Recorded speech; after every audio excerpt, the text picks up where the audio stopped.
Now we'll learn this module further. We have learned how to classify assets and how to classify liabilities. Now let us go further that now we are classified in this format: net worth, term liability, current liability. Net worth own funds, term liability above 1 year, current liability below 1 year. On this side, first we will classify intangible assets, those which are not likely to realize anything. Then we will go to fixed asset and current asset.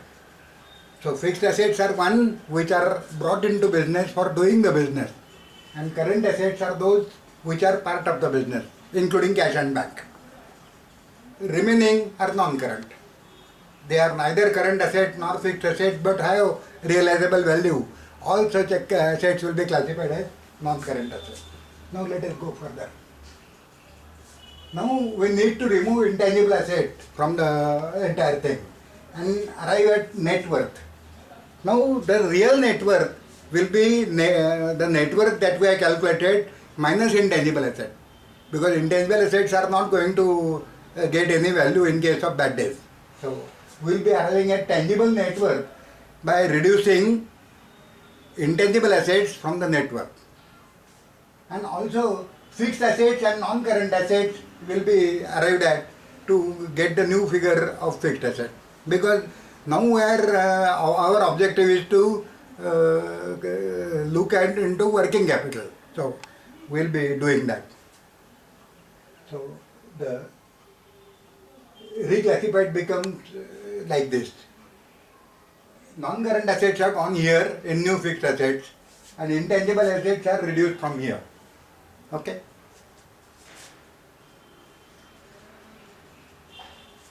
Now let us talk about history of CMA format. CMA format was in 1970s and early 80s. Big corporates used to avail lot of limits. Means if they require throughout the year say 100 units of working capital, then they used to create a stock of up to 800 and draw that much finance from bank, maybe against pledge, and banks were happy to give it because Tata Cotton Mill and all such big borrowers are involved. So this discipline came through Tandon and Chore committee to stop this, and need-based finance was the principle behind the entire Tandon and Chore committee. Results were inventory norms. Raw material will be 1.5 month, work in process will be 15 days, finished good will be the 3 months, and all such limits came, and those were classified industry-wise. For textile industry, different limits. For machinery manufacturing, different limits, and all such limits were there. And credit monitoring arrangement was formed through this discipline and formats. So now everything is gone. Implemented in 75 and discarded in 97. Now they say you finance anything to anyone, and with liberty to banks. Format gone, but no solution. Still the same format is in use. Here is one example. Annual production of 1000, you can say 1000 crore, 1000 units, whatever it is. Raw material required is 600. Now what they used to do, that they used to have stock of 800 and draw the limit of 600. That they first used to get sanctioned. Now by pledging this stock, again from the 600, they used to purchase fresh stock of 600 and again draw 450 limit, 75%. Against that pledge go down finance. So you can see, so by using the same finance, they used to create huge stock of 2630 against the annual requirement of 600. So try to understand this. They were creating 4 times of stock and cornering the entire stock. And this was particularly evident in case of groundnut, in groundnut oil production, in case of cotton, in case of manufacturing of clothing and all. This was more evident. So throughout the year they were doing more of trading and less of manufacturing. So manufacturing only 600 are used. Naturally, 2000 to, around 2000, stock was being sold in market with premium, and that too with bank finance of 1973. This entire amount used to be outstanding at the time of when cotton crop used to come or groundnut crop used to come. From agriculturists, they were used to buy at throwaway prices and provide to other smaller mills and all throughout the year, and earn more trading profit and lesser of manufacturing profit. So to stop this, Tandon Chori committee came. But now RBI and government says let them talk and let them do in their own way from 1997. Let bank decide whether to finance or not. So what are those forms? CMA format. The first format is particulars of limit about association and company. The entire information is given. So, then second part is operating statement. Operating statement means it starts with raw material and ends with finished good, and comes to gross profit, net profit, various levels of profit. Then analysis of balance sheet liabilities, analysis of balance sheet assets, then comparative statement of current assets and current liabilities, and working capital MPBF, standard 75% MPBF, fund flow statement. All these are byproducts of CMA format. In one CMA format, you get this much information in various forms.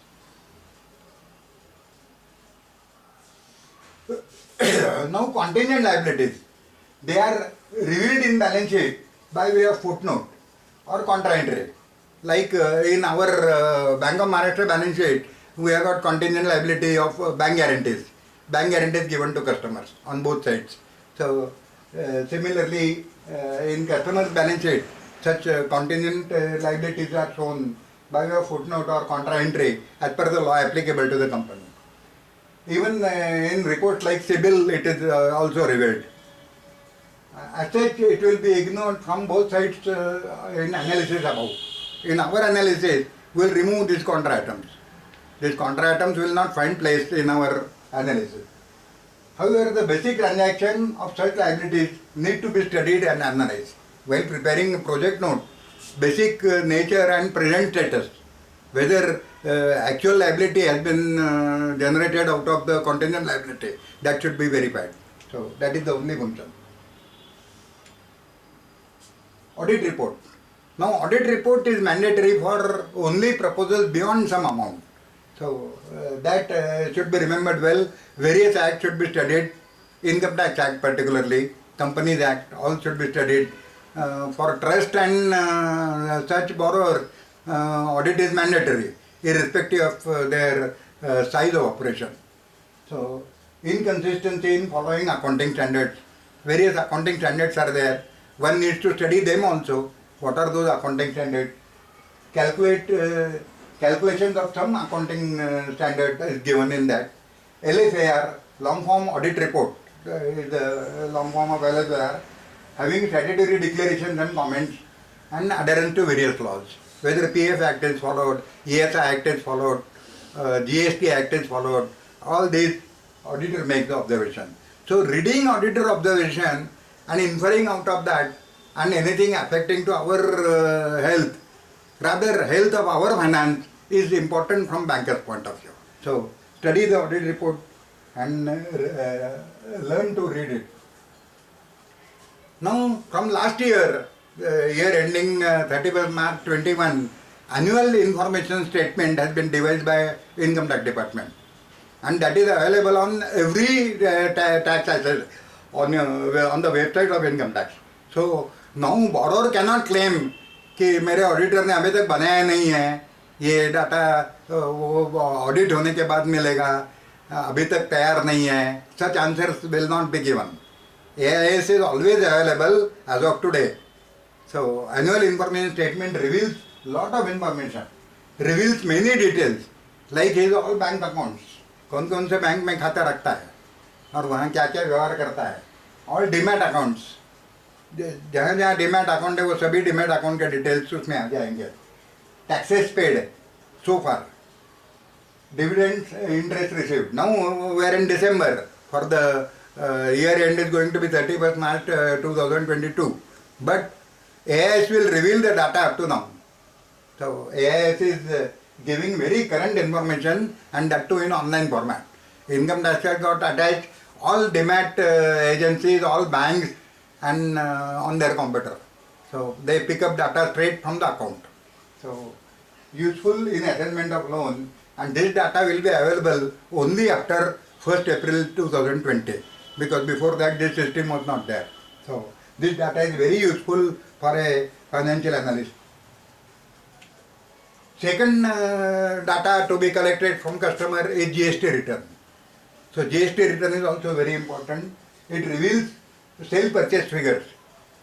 The figures are available from 1st July 17, when GST was implemented in the country. Data is online from GST website.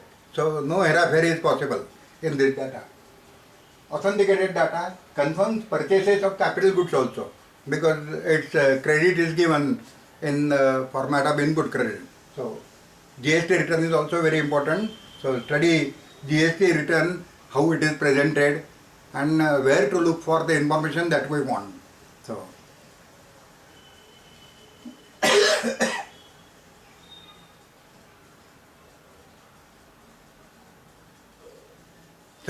now we'll be turning to ratio analysis.